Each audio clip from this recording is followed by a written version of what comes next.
Hey everyone, welcome back. In this video I want to talk about the PlayStation 5 and Xbox Series consoles and how old narratives won't be relevant next gen. So obviously the PlayStation 4 won this generation with sales reaching almost 120 million units.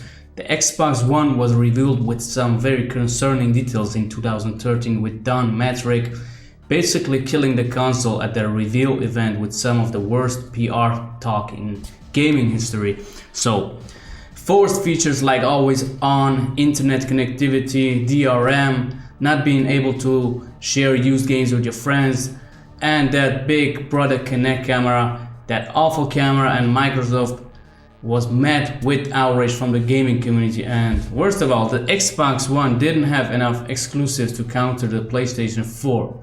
So the Xbox One was also built around the Kinect.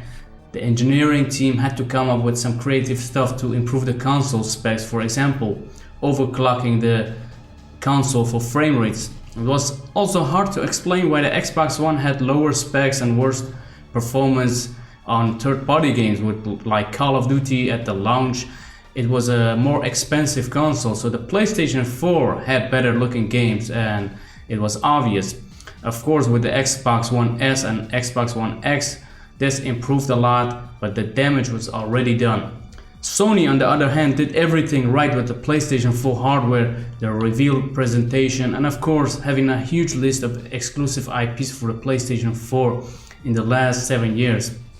Microsoft has improved a lot since that time, to be honest, but since Phil Spencer took over Xbox, it changed everything.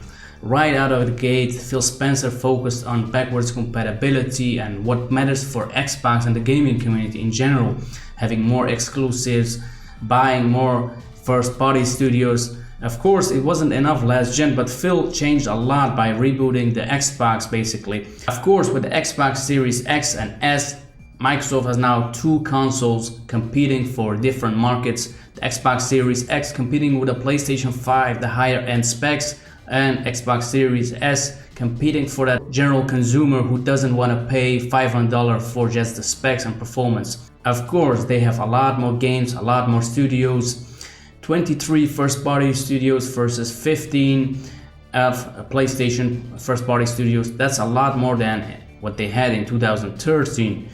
And of course, they're not gonna ship all these games on PlayStation 5 or Nintendo Switch. So games like The Elder Scrolls, Fallout, Doom, Starfield and more will be exclusive to the Xbox ecosystem. And of course, with other big IPs like Gears of War, Halo, Forza, IPs from the classic Rare games like Banjo-Kazooie, Conker, Perfect Dark, I think the old narrative doesn't work anymore. It's safe to say Xbox Series X and S versus PlayStation 5 will be a different generation versus the last one. The Xbox One versus PlayStation 4. PlayStation 4 won that.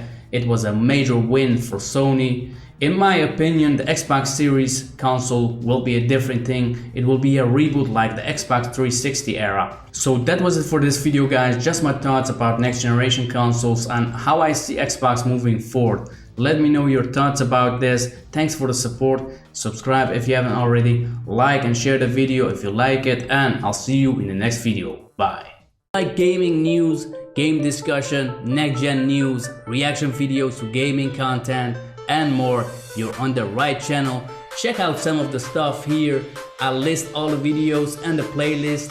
Thank you for the support and I'll see you in the next video.